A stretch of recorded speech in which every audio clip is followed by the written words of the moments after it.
Juste avant mon mariage, mon frère a ricané au téléphone, « Papa ne t'accompagnera pas à l'hôtel. » Il m'a choisi. J'étais glacé. Mais c'est mon mariage. Il a ri, « Tu n'as jamais été la priorité. » Alors que je me croyais seul, la porte s'est ouverte. La suite les a laissés sans voix. Je m'appelle Clotilde Bernard. J'ai 32 ans. Et 10 minutes avant que je ne doive descendre l'allée, mon téléphone s'est illuminé avec le genre de message qui peut vider une personne en quelques secondes. Je me tenais là, dans ma robe de mariée, une main sur mon voile, essayant de calmer ma respiration avant la cérémonie, lorsque j'ai regardé en bas et lu les mots qui ont fait chuter mon estomac. Je les ai lus 2 fois car ils étaient si vicieux qu'ils n'ont d'abord pas semblé réels. Puis mon téléphone a sonné. Et lorsque j'ai répondu, une voix masculine est parvenue avec un rire si suffisant qu'il m'a glacé le sang, « Père ne t'accompagnera pas jusqu'à l'hôtel. » Je l'ai forcé à choisir et il m'a choisi. Pendant une seconde, je n'ai pas pu parler. Je suis restée là, silencieuse, serrant mon téléphone si fort que mes doigts me faisaient mal. C'est le jour de mon mariage, ai-je finalement dit, mais ma propre voix semblait lointaine. Il a ri à nouveau, plus doucement cette fois, plus méchant, « Tu n'as jamais été la priorité. » Cette phrase m'a touché plus que tout le reste, car elle ne concernait pas seulement la cérémonie qui attendait derrière ses portes. Elle concernait chaque anniversaire où j'ai appris à ne pas trop attendre, chaque événement scolaire où j'ai balayé la salle à la recherche de mon père pour y trouver une chaise vide. Chaque dîner de famille où je souriais comme si je ne remarquais pas que mon frère pouvait m'insulter et être quand même adoré. J'aurais dû m'effondrer à cet instant, m'asseoir, pleurer et laisser l'humiliation m'engloutir entièrement. Au lieu de cela, je suis resté debout et j'ai fixé mon reflet, essayant de comprendre si l'homme qui m'avait élevé avait vraiment décidé que l'ego de mon frère comptait plus que le plus beau jour de ma vie. Puis, juste au moment où je pensais devoir entrer dans cette cérémonie complètement seul, la porte s'est ouverte derrière moi et quelqu'un est entré. La première chose que j'ai ressentie lorsque cette porte s'est ouverte n'a pas été le soulagement, mais l'appréhension. Dans une famille comme la mienne, les gens arrivent rarement en apportant du réconfort sans aussi amener une nouvelle excuse, une version plus douce de la trahison, ou un plaidoyer pour rester silencieux pour le bien de la paix. Je me suis retourné, m'attendant à une autre excuse au nom de quelqu'un d'autre. Mais au lieu de cela, j'ai vu le frère cadet de ma mère debout là, une main toujours sur le bouton de la porte et la colère peinte sur tout son visage. Il m'a regardé, puis le téléphone dans ma main, et a demandé, « Qu'a-t-il fait ? » Pas, « Que s'est-il passé ? » Pas, « Ça va ? » Qu'a-t-il fait ? Il connaissait déjà le schéma. Je lui ai tendu le téléphone. Il a lu le message et sa mâchoire s'est immédiatement crispée. Il a aussi appelé, ai-je dit. Il m'a dit que père avait choisi lui. Mon oncle m'a regardé avec un mélange de pitié et de fureur qui a failli me faire pleurer. Mais j'avais passé trop d'années à pleurer pour des gens qui n'avaient jamais mérité le privilège de mes larmes. Rien de tout cela n'était sorti de nulle part. Mon frère avait passé la majeure partie de sa vie à jouer le même rôle, le fils d'or, la personne la plus bruyante dans chaque pièce, celui qui avait besoin que chaque moment familial se plie à ses sentiments. Si j'obtenais des félicitations à l'école, il rappelait à tous qu'il était plus naturellement talentueux. Si quelque chose de bien m'arrivait, il trouvait un moyen d'en faire une blague. Quand j'ai annoncé mes fiançailles, il a dit, au moins, quelqu'un dans la famille est prêt à se contenter de l'enfant de secours. Il enfouissait du venin dans l'humour si souvent que les gens ont commencé à traiter la cruauté comme du charme. Mon père ne se joignait jamais ouvertement à lui, mais il récompensait cela par le silence. Et ce silence m'a appris plus clairement que n'importe quel mot qui comptait et qui ne comptait pas. Je me suis souvenu d'avoir 17 ans, debout dans les coulisses avant une cérémonie de bourse, cherchant le visage de mon père dans le public. J'avais gagné quelque chose d'énorme, quelque chose pour quoi j'avais travaillé des années, et je continuais de chercher son visage jusqu'à ce que la cérémonie commence. Sa place est restée vide. Ce soir-là, il est rentré à la maison portant un sac de courses et a dit que mon frère avait eu besoin de lui parce qu'il était contrarié d'avoir perdu un prix sportif local. Avoir besoin de lui. Ce mot est resté en moi comme une écharde. J'avais eu besoin de lui aussi. J'ai juste appris jeune que mes besoins n'arrivaient jamais avec la même urgence. Mon oncle s'est rapproché et a baissé la voix, « Écoute-moi bien, Clotilde. Tu ne vas pas sortir de là en victime. » J'ai ri d'un rire creux. Facile à dire quand ce n'est pas la mariée à qui l'on dit que son père ne viendra pas. Il n'a pas reculé. Non, ce n'est pas facile. c'est nécessaire, car si tu les laisses te briser maintenant, ils posséderont ce jour pour toujours. J'ai regardé ma robe et j'ai pensé une seconde humiliante à fuir, pas à reporter, pas à confronter, juste disparaître, monter dans une voiture et conduire jusqu'à ce que le lieu devienne quelque chose dont les autres parlent dans des murmures choqués. Mais la facilité est ce sur quoi les hommes comme mon frère comptent. Ils comptent sur ta honte pour faire leur travail à leur place. Je n'arrive pas à croire qu'ils feraient vraiment ça, ai-je dit. Et même en le disant, je savais que je pouvais le croire. C'était le pire. Mon oncle m'a rendu le téléphone, puis a cessé d'être choqué. Décide qui tu veux être quand tu passeras cette porte. Je l'ai fixé et j'ai posé la question qui était tapie sous toute la colère, et si je veux toujours mon père? Son expression s'est adoucie. Bien sûr que tu le veux. Cela ne fait pas de toi quelqu'un de faible. Cela fait de toi une fille. Mais aujourd'hui n'est pas un test pour voir si tu peux enfin le faire choisir toi. C'est le jour où tu arrêtes de mesurer ta valeur à l'aune de son éventuelle décision. Cela a touché plus profondément que l'appel téléphonique de mon frère. Les mariages dépouillent les gens jusqu'à leurs versions les plus anciennes. Et sous la femme adulte, la fiancée, l'adulte compétente qui avait construit une vie solide pour elle-même, il y avait encore une petite fille qui voulait que son père la regarde comme si elle comptait. Mon oncle a vu cela sur mon visage. Il m'a serré l'épaule et a dit, « Tu as de vraies personnes là-bas qui t'aiment, pas des gens qui te font gagner la tendresse. Laisse-les se montrer pour toi. » J'ai hoché la tête, mais la douleur dans ma poitrine ne s'est pas apaisée. Dehors, les invités prenaient place, la musique se préparait, et mon frère souriait probablement pour lui-même, convaincu d'avoir trouvé le moyen parfait de m'humilier devant tout le monde. Il pensait que l'histoire était déjà écrite. Il pensait que je sortirais brisé ou que je ne sortirais pas du tout. Il se trompait sur une chose. Il croyait toujours que j'étais la même sœur qu'il avait entraînée pendant des années à se faire petite.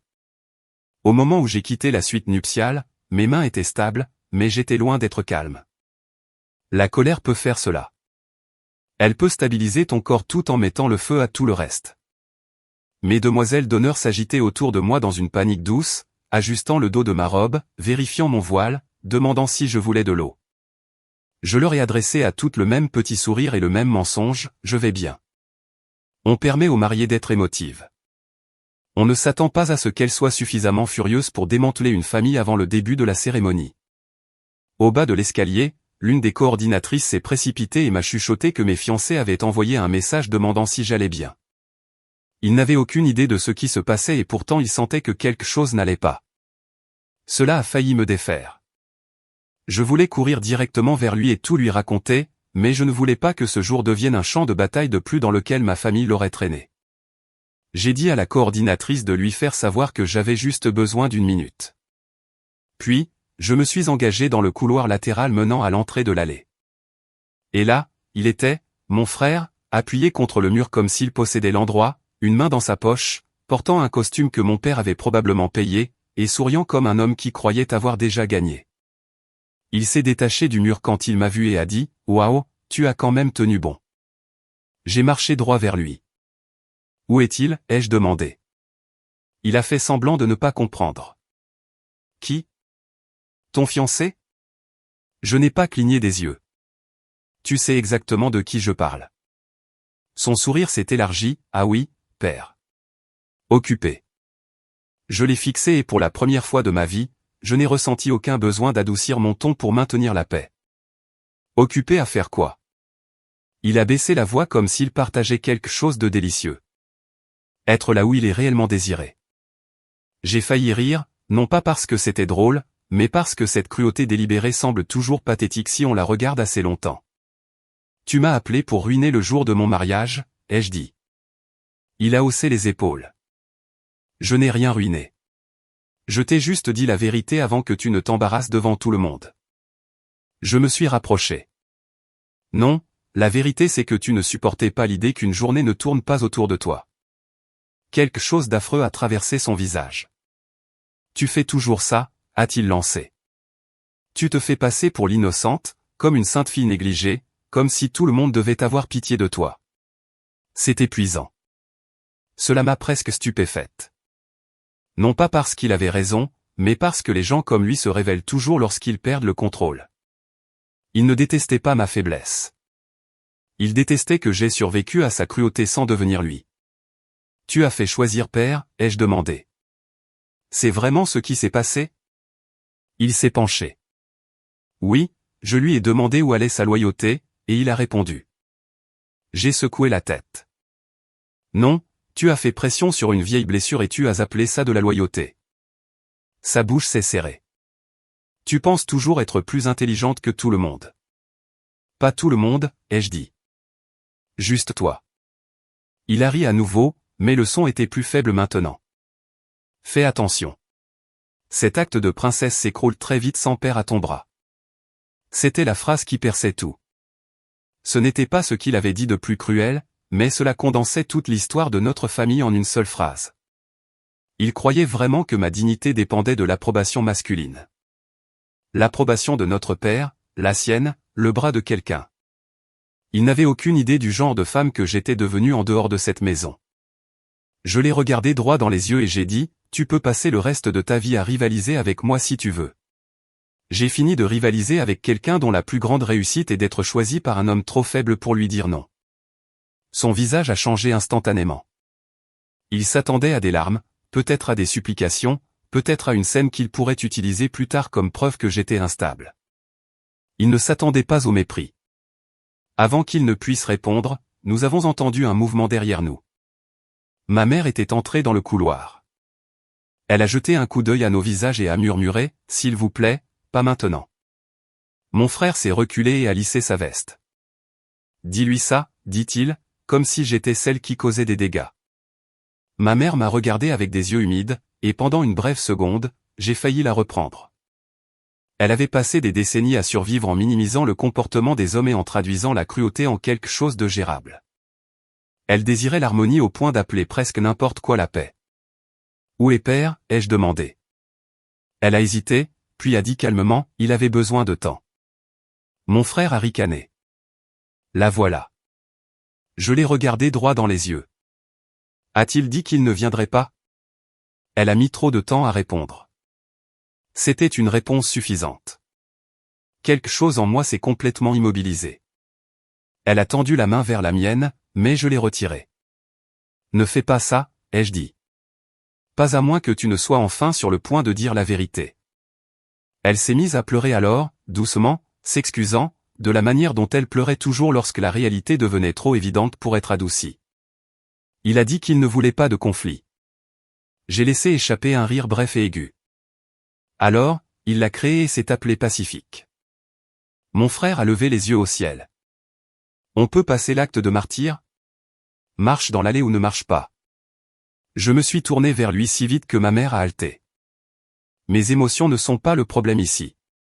Tu as appelé la mariée avant sa cérémonie pour lui dire que son père l'abandonnait. Ne confonds jamais ma réaction avec le crime. Pour la première fois, il n'avait aucune réplique prête, aucune blague, aucun ricanement, aucune lame rapide à lancer. Le silence s'est épaissi. Quelque part dehors, la musique commençait à changer. La cérémonie était proche. Mon frère s'est remis le premier, a vérifié ses boutons de manchette et a dit, peu importe. Tu as peut-être 2 minutes avant que tout le monde réalise que tu traînes parce que tu ne peux pas gérer la réalité. Puis il s'est éloigné vers le jardin, les épaules détendues, la confiance restaurée. Il croyait vraiment qu'il allait me regarder échouer. Ma mère est restée là, pleurant. Mon oncle est réapparu à l'autre bout du couloir, observant toute la scène d'un seul regard, et je me suis retrouvé seul au milieu. Non seulement comme une mariée prise entre la peur et la joie, mais comme une fille debout au bord d'un choix que j'aurais dû faire il y a des années, continuer à protéger des gens qui ne m'avaient jamais protégé une seule fois. Lorsque la musique de la procession a changé, chaque instinct en moi me disait d'arrêter tout, de retarder la cérémonie, de fermer la porte, de refuser que mon mariage devienne une scène de plus pour la cruauté de ma famille. Pendant quelques secondes, cette option semblait presque raisonnable. Pourquoi devrais-je sortir en souriant alors que mon frère et mon père venaient de rouvrir la blessure la plus ancienne de ma vie? Mais sous la panique, une autre pensée est remontée, plus calme et plus dure. Pourquoi devrais-je être celle qui disparaît de son propre jour? Pourquoi devrais-je renoncer au moment le plus important de ma vie parce que 2 hommes égoïstes avaient une fois de plus décidé que leur pouvoir comptait plus que ma paix? J'ai donc redressé le menton, stabilisé ma respiration et dit à la coordinatrice que j'étais prête. Elle a eu l'air surprise, mais elle a hoché la tête. Mon oncle s'est immédiatement approché de moi et a dit que si je le voulais, il m'accompagnerait. L'offre m'a profondément touché parce qu'elle était si simple et réelle, pas dramatique, pas performative, juste l'amour qui se montre sans condition. J'étais sur le point de dire oui quand un membre du personnel s'est précipité et a dit que quelqu'un était à la grille demandant à entrer. Il a dit qu'il était de la famille. Puis elle a donné son nom, mon père. Pendant une seconde faible et stupide, j'ai voulu croire que cela signifiait qu'il avait enfin retrouvé la raison. Je voulais croire qu'il avait réalisé ce qu'il avait fait et qu'il était revenu en courant parce que la honte avait finalement surpassé la peur. Mais quand il est entré, j'ai vu immédiatement que la culpabilité et l'orgueil se livraient encore bataille sur son visage.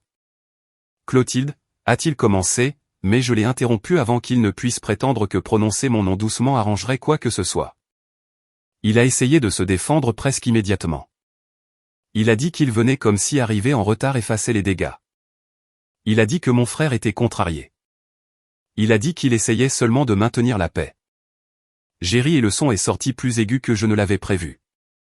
Je lui ai dit que le laisser me dire que j'avais été abandonné le jour de mon mariage n'était pas la paix. C'était de la lâcheté. Je lui ai dit que rester silencieux pendant que quelqu'un d'autre m'humiliait ne le rendait pas neutre. Cela le rendait complice. Avant qu'il ne puisse répondre, mon frère est apparu et a exigé de savoir pourquoi notre père était là, visiblement choqué que le plan ait changé. Ce qui a suivi n'était pas dramatique d'une manière glamour. C'était de la manière ordinaire des familles. Murmures aigus, mensonges exposés, ma mère pleurant, mon père trébuchant dans des excuses, mon frère devenant de plus en plus vicieux à chaque seconde. Puis la vérité a finalement fait surface en entier. Mon frère a admis que notre père avait dit que je rendais toujours les choses émotionnelles et difficiles. Et c'est là que j'ai cessé de laisser l'un ou l'autre se cacher derrière un langage vague. J'ai demandé directement à mon père s'il avait choisi les sentiments de mon frère plutôt que les miens ce matin-là. Et après avoir hésité, il a finalement dit oui. Puis j'ai posé la question encore plus importante. Si cette confrontation n'avait jamais eu lieu, serait-il venu à temps pour me le dire lui-même? Il n'a rien dit. Ce silence a tout dit. À cet instant, toute l'histoire a changé. Il ne s'agissait plus seulement d'une rivalité fraternelle cruelle ou d'une dispute familiale malheureuse. C'était la preuve d'un échec paternel mis à nu. Mon frère s'attendait à des larmes, à la panique, à l'humiliation. Ce qu'il a obtenu à la place, c'était l'exposition. Tous ceux qui se tenaient là pouvaient maintenant voir que sa prétendue victoire dépendait entièrement de la négligence de notre père. Et pour la première fois, même lui semblait secoué par la laideur de cette vérité. Dire la vérité à voix haute ne m'a pas fait me sentir puissante. Cela m'a rendu malade. Il y a un prix à nommer enfin ce que les gens vous ont fait, surtout quand ce sont vos proches. Une fois que les mots sont dans l'air, vous ne pouvez pas revenir au déni poli. Mon père se tenait là, paraissant plus petit que je ne l'avais jamais vu. Mais petitesse n'est pas la même chose que remords. Mon frère avait l'air furieux, mais sous la fureur, je pouvais voir la panique. Il était en train de perdre le contrôle de l'histoire. Ma mère a murmuré, « Tu l'humilies », signifiant mon père. Je me suis tourné vers elle et j'ai dit, « Non, il a fait ça lui-même ». Mon frère a ricané et a dit que je mettais toute la famille en procès. « Tu as mis la famille en procès dès l'instant où tu m'as appelé », ai-je répondu. Il a écarté les bras et a dit qu'il n'avait fait que dire la vérité. « Non », ai-je dit. « Tu as utilisé la vérité comme une arme. Il y a une différence. » Ça a touché plus fort que prévu. Les gens cruels détestent les miroirs plus que la punition. Mon oncle est intervenu et a dit à mon père que quelqu'un devait agir comme un membre de la famille aujourd'hui. Encore une fois, mon père n'avait aucune base morale sur laquelle se tenir, et il le savait. Puis mon frère a fait l'erreur qui a tout changé. Il m'a regardé et a dit, « Tu n'es toujours pas celle qu'il voulait en premier. » Des années plus tôt, cette phrase m'aurait détruite. Ce jour-là, quelque chose de différent s'est produit. Je l'ai regardé et j'ai soudainement vu à quel point c'était pathétique. Un homme adulte debout devant le mariage de sa sœur, mesurant toujours sa valeur au fait que papa l'avait choisi en premier. Je ne me suis pas senti plus petite, mais plus libre. C'est ça ta tragédie, ai-je dit. Pas la mienne. Il a froncé les sourcils. J'ai continué. Tu penses que gagner signifie être choisi avant moi? Tu as construit toute ton identité autour de me prendre des choses, l'attention, l'approbation, l'espace, même aujourd'hui. Et tu ne comprends toujours pas ce que ça dit sur toi. Son visage est devenu rouge. Tais-toi. Non, ai-je dit. Je te dis que tu n'as plus le droit de me réduire au silence. La planificatrice de mariage s'est approchée et a demandé si la cérémonie devait être retardée. Je lui ai dit non. Nous commencerions à l'heure. Mon frère m'a regardé. Tu ne peux pas sérieusement penser que tu t'apprêtes à sortir et à prétendre que tout est normal. Je ne fais semblant de rien, ai-je dit. Je décide que tu n'as pas le droit de garder ma vie en otage parce que tu es émotionnellement attardé. Puis mon père s'est avancé et a prononcé les mots que j'aurais dû entendre depuis longtemps, Clotilde, laisse-moi t'accompagner jusqu'à l'hôtel. La voilà, l'offre tardive. La version de la réparation qui veut être vue au lieu d'être méritée. Je l'ai regardé attentivement. Vraiment attentivement. C'était l'homme qui avait façonné mon désir d'approbation et ma peur d'être ignoré. L'homme qui m'avait appris à accepter des miettes et à appeler ça de l'amour. Et maintenant, sous la pression, il voulait jouer le rôle de père à la dernière minute devant un public. Si j'avais dit oui, tout le monde aurait appelé ça une guérison. Mais la guérison sans responsabilité n'est que théâtre. Non, ai-je dit. Il a cligné des yeux. Quoi? Tu as bien entendu. Ma mère a haleté. Mon frère a même souri au début, pensant que cela signifiait toujours qu'il avait gagné. Mais je n'avais pas fini. Tu n'auras pas ce rôle aujourd'hui, ai-je dit à mon père. M'accompagner jusqu'à l'hôtel n'est pas une question de biologie. C'est une question d'être présent, de protéger, d'honorer, et tu as échoué aux trois. Les mots ont tremblé quand je les ai prononcés, mais je ne les ai pas retirés. Il m'a regardé comme s'il n'avait jamais imaginé que je pourrais lui refuser cela. Cela m'a confirmé que je faisais exactement ce qu'il fallait.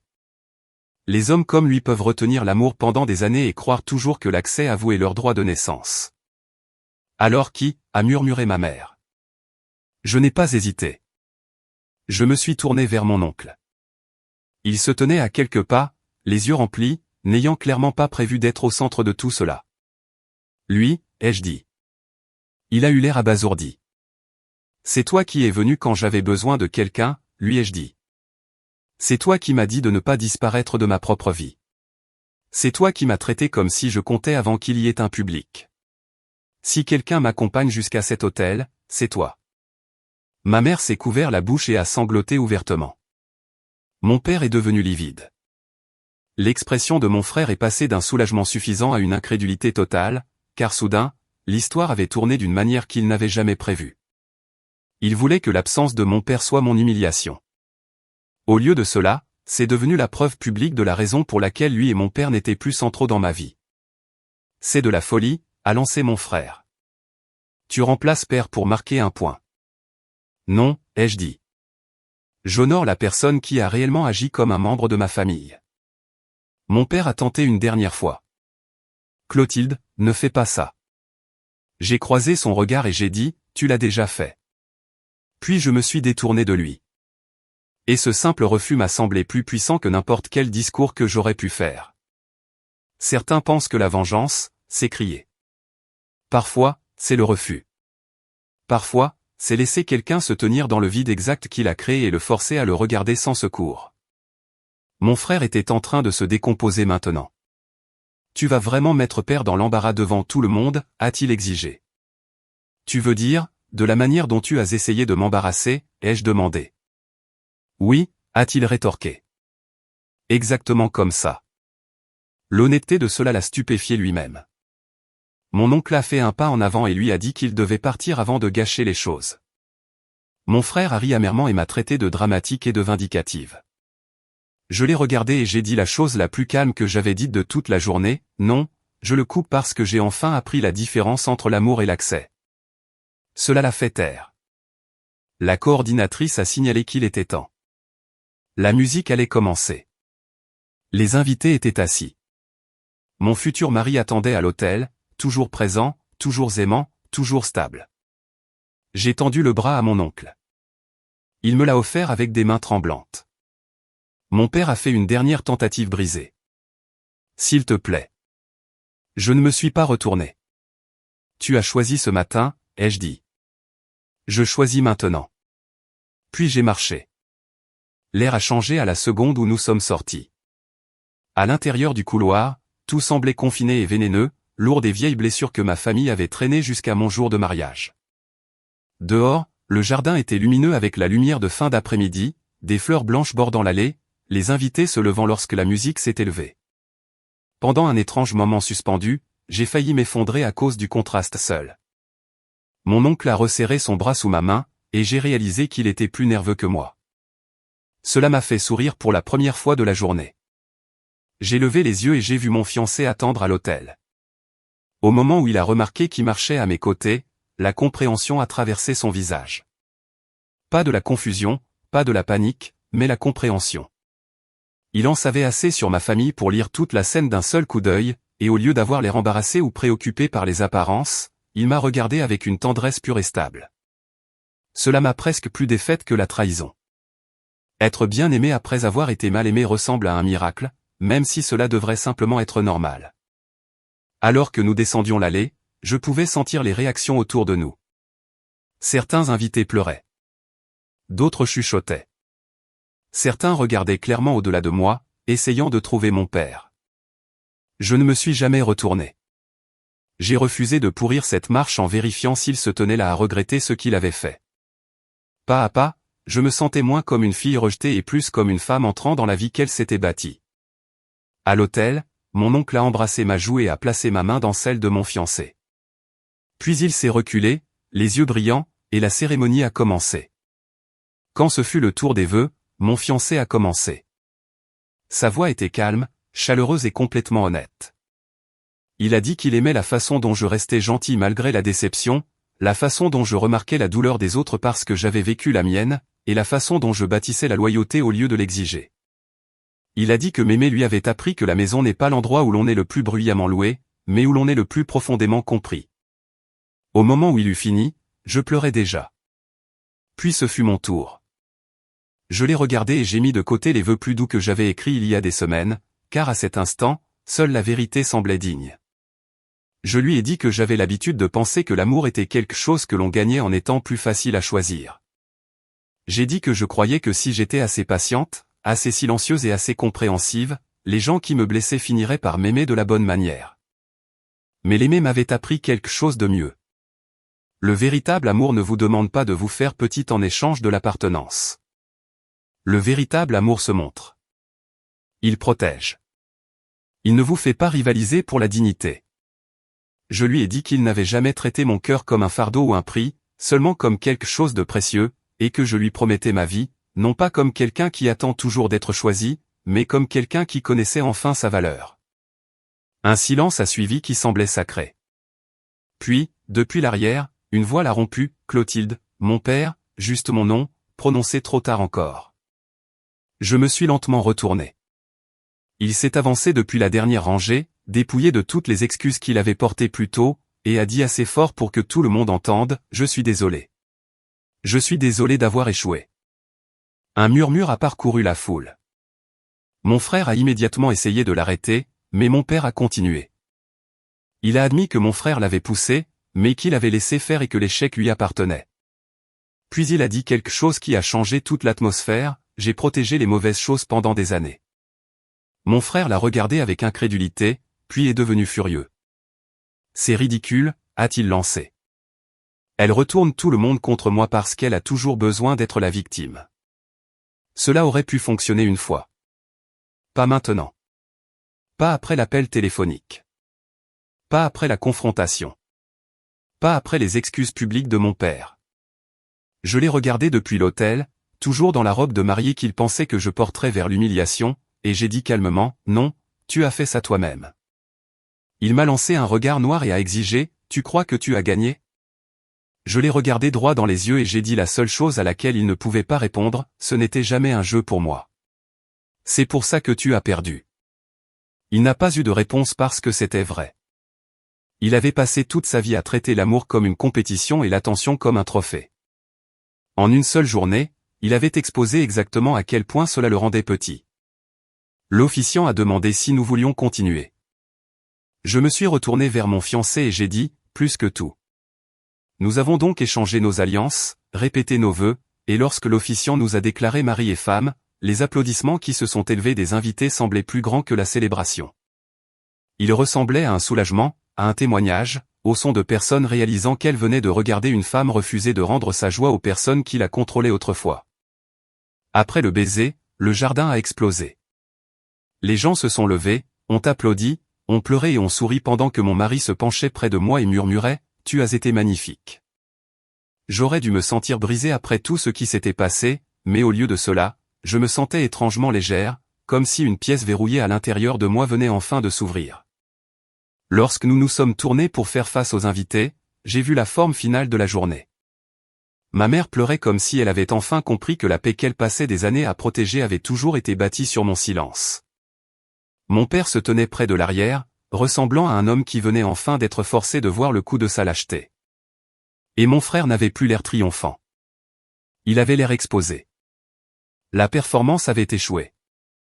La salle s'était détournée de lui, et pour la première fois, tout le monde pouvait le voir clairement. Alors que mon mari et moi commencions à marcher vers la pelouse de réception, je me suis arrêté avant d'y arriver et je me suis retourné vers ma famille. Le jardin est devenu silencieux presque instantanément. Mon mari se tenait à mes côtés, une main stable sur mon dos. J'ai regardé mon père en premier. « Tu étais censé m'apprendre ce qu'est l'amour, » ai-je dit.